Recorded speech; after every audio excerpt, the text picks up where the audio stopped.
The man who wrote Rocky had just $106 to his name, had sold his own dog to survive, and then turned down a life-changing fortune because he refused to give up on the dream of starring in his own movie. This isn't just the making of Rocky. This is the story of a nobody who risked everything and rewrote Hollywood history with nothing but a script, a vision, and the kind of stubbornness only legends are made of. 25 mind-blowing facts you never knew about Rocky, the sacrifices, the improvisations, the accidents, and the miracles that turned a $1 million gamble into an Academy Award-winning masterpiece. Stay to the end because the final 2 bonus facts are straight out of a movie themselves. Sylvester Stallone was so financially desperate he was forced to part with his cherished dog. He simply couldn't afford food for him. When studio executives offered him an extraordinary $350,000 for his Rocky screenplay, wealth beyond his imagination, he declined unless they agreed to cast him in the lead role. Consider that, someone with virtually nothing rejecting a small fortune to pursue his vision. At that time, I must admit, my life was definitely on the wane, at least professionally. I was emotionally, spiritually, physically bankrupt. So I had $106, the rent was $300, I had a pregnant wife. You might say I had quite a bit of fuel to sit down and write the script. I wrote the script in about 3.5 days, and only because I could hear the wolf at the door, literally. Stallone penned the initial draft of Rocky in merely 3 days, following the Chuck Wepner vs. Muhammad Ali bout on March 24, 1975. Wepner, a working-class fighter dubbed the Bayonne Bleeder, survived an astonishing 15 rounds against boxing's greatest champion. When the match concluded with just 19 seconds remaining in the final round, Stallone recognized he'd found his narrative. Here where it was, I knew that this was going to be very flawed, but if I could get from the beginning to the end with some semblance of a character, then I'll repair the rest along the way. United Artists wanted a big star. When they learned Stallone insisted on starring, they cut the budget to $1 million and made the producers cover any overruns. The film cost $1.1 million, and the producers had to mortgage their homes to get the last $100,000. Carl Weathers' audition became legend. He accidentally hit Stallone during sparring, then complained he'd do better with a real actor. The director told him Stallone was the actor and the writer. Weathers looked him over and said, "Well, maybe he'll improve." Stallone cast him on the spot. Rocky was a compilation of really great actors, almost born to play those parts. And I couldn't find anyone to play the part. No one had all the tools. He had it all. The first day he came in to read, actually it was at night, this fella comes in and he's mad. What am I here for? I mean, he was in a bad mood. Yeah. And I'm going, perfect, check that, bad mood. I like it. The iconic museum step scene exists thanks to Steadicam inventor Garrett Brown. He filmed his girlfriend running up those stairs to demonstrate his new camera rig. Avildsen saw the test footage, hired him instantly, and months later Brown was back on those same steps, this time filming Stallone making history. Most of Rocky's Philly running scenes were filmed guerrilla style, no permits, no extras, no setup. Avildsen would spot a location, drop Stallone out of the van, and roll. Even the vendor tossing Ricky an orange was real. The guy didn't even know they were shooting a movie.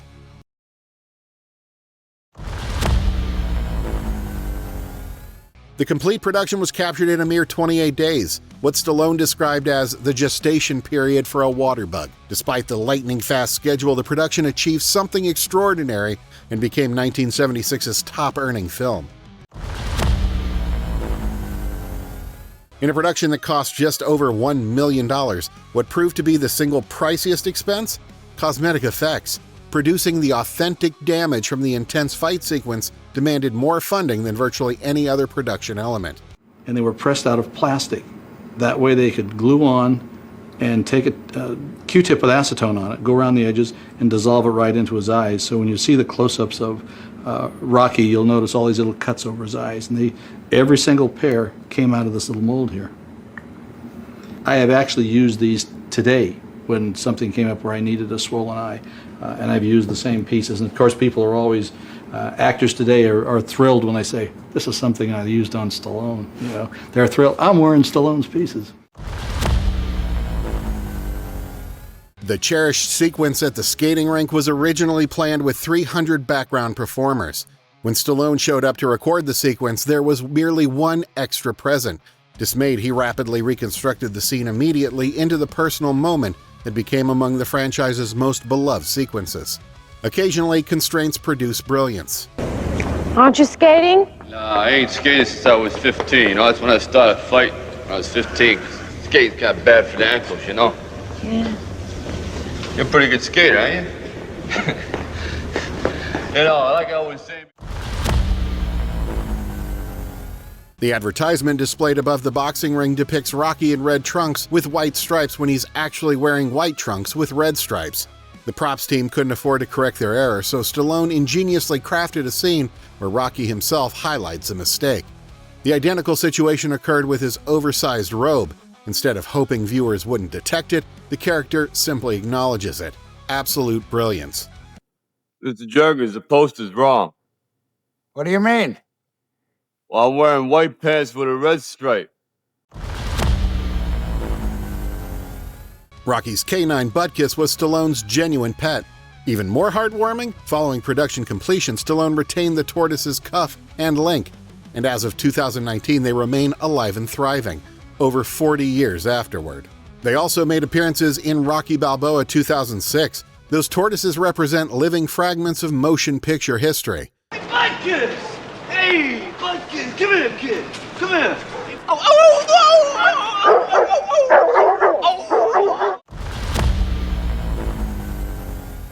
During the meat storage facility sequences, Stallone struck the beef side so forcefully and for such extended periods that he permanently compressed his knuckles. Even today, when he forms a fist, his knuckles are entirely flat, a lasting testament to his dedication.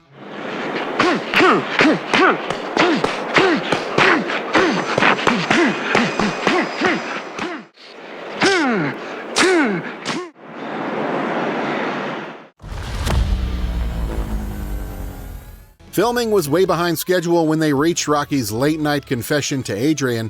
The studio wanted to cut it. Stallone insisted it was the heart of the film, and he got one take. That single shot became the movie's emotional core. Can't do it. I can't beat him. Apollo? Yeah. I've been out there walking around, thinking, who am I kidding? I ain't even in the guys' league. The gentle, uncertain kitchen kiss between Rocky and Adrian wasn't in the original screenplay. Talia Shire was suffering from influenza and was authentically concerned about transmitting illness to Stallone. Her genuine uncertainty enhanced the scene so significantly they preserved it exactly as captured. It became Stallone's most cherished scene in the complete Rocky franchise.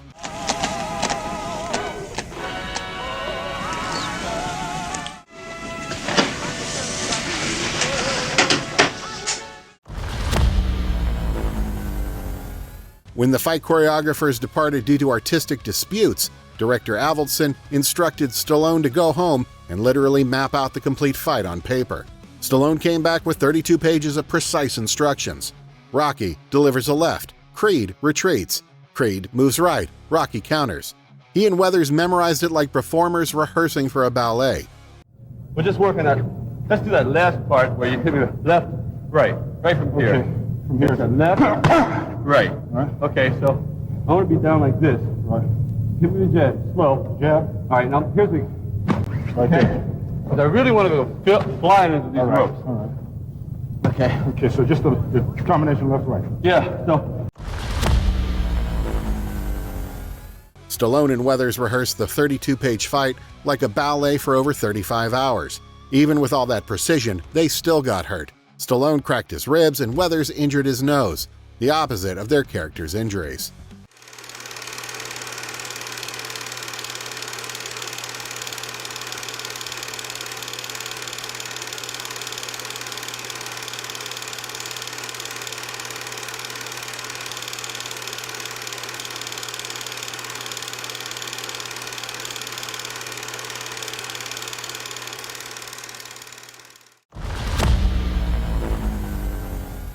The two images of Rocky ascending the museum stairs, initially struggling, then victoriously succeeding during the Gonna Fly Now, were captured merely 2.5 hours apart.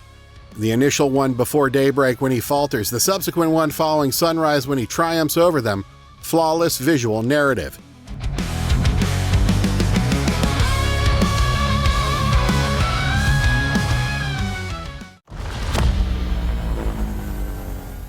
When Rocky declines Mickey's proposal, Stallone entirely improvised that powerful speech. He subsequently revealed that the cramped apartment restroom where they recorded genuinely did have a horrible odor, contributing authenticity to his delivery. Genuine discomfort generated genuine feeling. Talk about your prime. What about my prime, Nick? I ain't had no prime, I ain't had nothing. Legs are going, everything is going, no one's getting them nothing. Guy comes up, offers me a fight. Big deal, wanna fight the fight? Yeah, I'll fight the big fight. I wouldn't want to fight that big fight that was gonna happen to me. I wanna get that! I wanna get that! And you wanna be ringside and see it? When performer Joe Spinell abruptly produced an inhaler during the sequence where Gazzo discusses thumbs, he wasn't performing, he was experiencing an asthma episode. Director Avildsen appreciated the unvarnished authenticity and retained it in the picture. While filming Paulie's Drunken Walk, a real drunk wandered onto the set and told Burt Young he wasn't selling it. Young asked him to demonstrate, then copied his movements for the scene. Sometimes the best acting coach is a stranger on the street. You're no friend no more. Get out of my house, I just said. Both of you get out of my house. Cold outside, Paulie. Yo. I don't want you missing, love.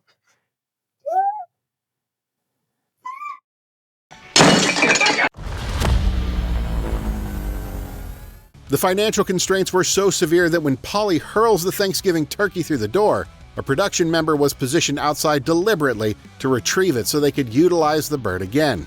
Every dollar was precious. Production staff invited numerous retired heavyweight title holders to be present at the fight's commencement. On the recording day, exclusively Joe Frazier materialized. It genuinely proved ideal. Frazier was a Philadelphia resident, rendering his attendance even more genuine. Philadelphia's own Smoking Joe, the beloved Mr. Joe Frazier.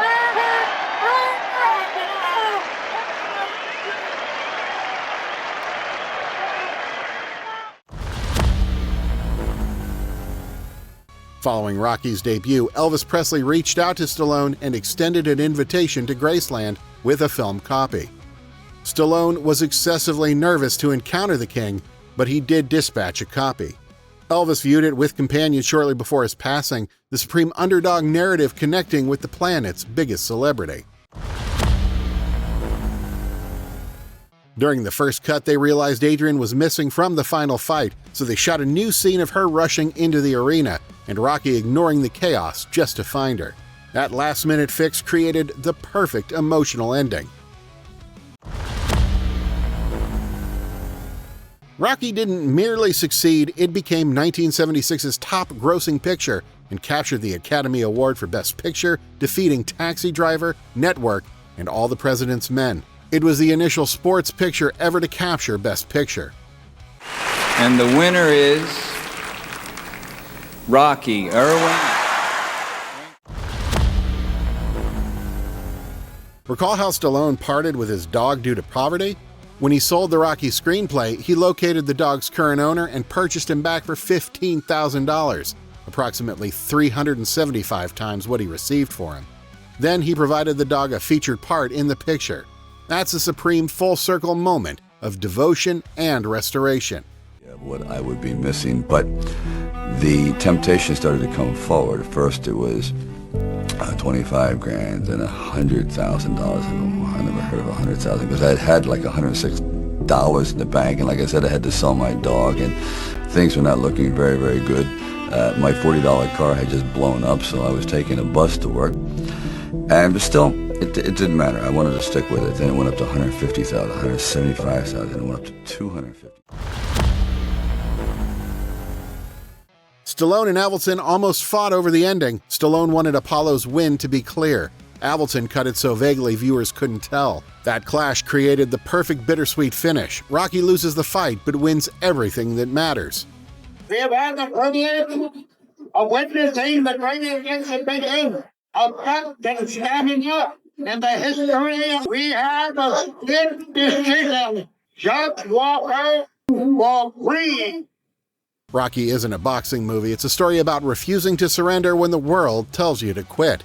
Stallone lived that truth, turning $106 in his pocket to a film that earned over $225 million, launching a franchise and creating one of cinema's most enduring champions. Occasionally, the million-to-one chance succeeds.